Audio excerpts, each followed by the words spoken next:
Hi yours welcome to BRK entertainment. నేను మీ Uma. So మనం నిన్నటి నుంచి చూస్తూనే ఉన్నాము ఉగ్రవాదుల దాడి గురించి. సో చెప్పడానికి చాలా బాధగా ఉంది అంతమందిని ఒకేసారి అలా చేయడం అనేది. సో దాని గురించి మాట్లాడడానికి ఈరోజు మన స్టూడియోలో శేఖర్ భాష గారు ఉన్నారు. అసలు దీన్ని ఎంతవరకు కరెక్ట్ అంటారు? అసలు అలా చేయడం మన మతం చూపించి అలా చంపడం అనేది అది కరెక్ట్ కాదు కదా! అసలు సో తన వెర్షన్ ఏంటో విందాము. ఇది ఎటు పోతుంది అసలకి?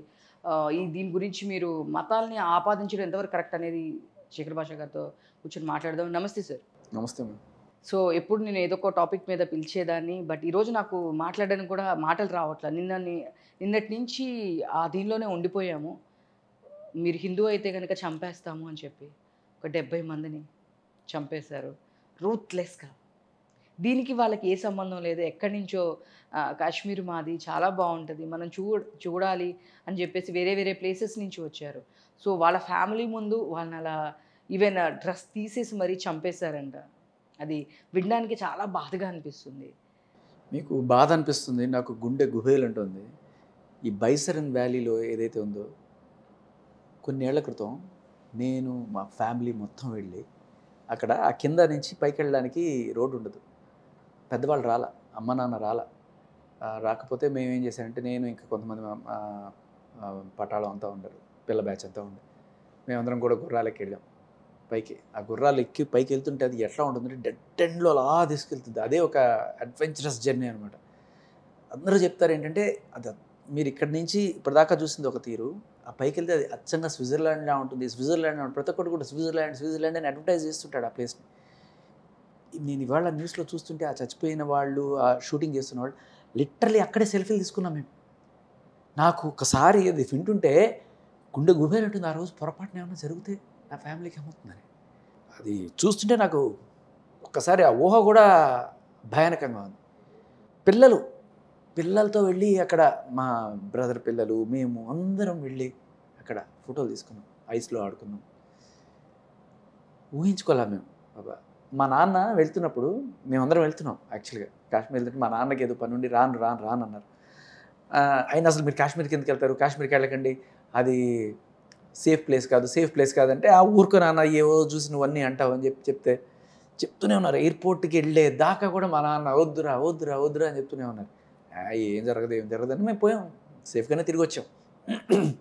కానీ అక్కడికి వెళ్ళినప్పుడు మేము అంటే మనకేంటంటే అందరికీ బడ్జెట్ ఫ్రెండ్లీ డెస్టినేషన్స్ కోసం చూస్తుంటాం కదా. మీరు గమనించండి, ఇక్కడ నుంచి కాశ్మీర్కి, అంటే కాశ్మీర్ అంటే జనరల్గా ఇట్స్ ఎ స్టేట్. కాశ్మీర్ అనేది ఒక సిటీ ప్లేస్ కాదు. శ్రీనగర్ అనేది సిటీ. మీరు ఇక్కడ నుంచి శ్రీనగర్ వెళ్తారు. శ్రీనగర్ నుంచి 3 డెస్టినేషన్స్, ఏదర్ గుల్మార్గ్ వెళ్ళొచ్చు, పహల్గామ్ వెళ్ళొచ్చు, ఆర్ సోన్మార్గ్ వెళ్ళొచ్చు. ఈ 3 ప్రధానమైన ఆకర్షణలు అక్కడ. ఇంకొకటి జనరల్గా మీరు చూస్తే ఇటు సైడ్ నుంచి లే లడక్ పోతారు కొంతమంది, ఆర్ఎల్స్ కులు మనాలి వెళ్తారు. మీరు లే వెళ్ళాలనుకుంటే ఫ్లైట్లో టికెట్ చూడండి, 20,000 చూపిస్తుంది. అదే కులు మనాలి వెళ్ళాలనుకుంటే టికెట్ ఎంత చూపిస్తుంది? 12,000 18,000 చూపిస్తుంది. అదే మీరు శ్రీనగర్కి వెళ్ళాలనుకోండి, నిజం చెప్పాలంటే ఈ 2 ప్లేసెస్ కన్నా Srinagar it's beautiful place. Srinagar అంటే కాశ్మీరు లే లడక్ కన్నా కులు మనాలి కన్నా చాలా బాగుంటుంది. దాని టికెట్ ఎంత ఉంటుంది తెలుసా? అంటే లెక్క ప్రకారం వీటికన్నా బాగుంటుంది, దీనికన్నా ఎక్కువ ప్రైస్ ఉండాలి కదా. 6,000 లోపల దొరుకుతుంది మీకు. వావ్, తక్కువగా ఉంది, వెళ్దాం.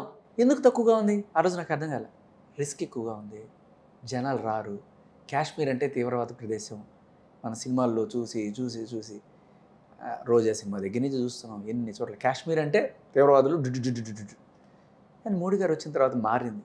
చాలా రోజులు అసలు ఆ తుపాకీ చప్పులు లేవు, అంత ప్రశాంతంగా ఉంది అంతా అనుకుంటున్న టైంలో ఈ ఘటన. అండ్ అక్కడ నేను గమనించింది ఏంటంటే, కాశ్మీర్ అనేది అంత ఎక్కువగా ముస్లిమ్స్ ఉండే ప్లేస్ కదా, అక్కడ అంత సేఫ్ కాదా అని చెప్తుంటారు కదా. నేను దిగిన తర్వాత శ్రీనగర్లో జనరల్గా జరిగే టూర్ ప్యాకేజ్ మీకు చెప్తాను. శ్రీనగర్లో దిగుతారు మీరు. దిగిన తర్వాత అక్కడి నుంచి ఇమీడియట్గా డాల్ లేక్ వెళ్తారు. మీరు చూస్తుంటే ఇద్దరు కపుల్ అక్కడ ఒక బోట్లో వెళ్తున్నారు చూసారా, అది శ్రీనగర్ అనమాట. మీరు ఫ్లైట్ దిగగానే ఫస్ట్ ఎవడైనా అక్కడికి వెళ్ళిపోతాడు. అక్కడ బోట్ హౌసెస్ ఉంటే సరదాగా తిరుగుతారు, అయిపోతుంది. అయిపోగానే ఒక టెంపోనో ఏదో బుక్ చేసుకొని ఈ 3 డెస్టినేషన్లో ఎక్కడికో చూడతారు.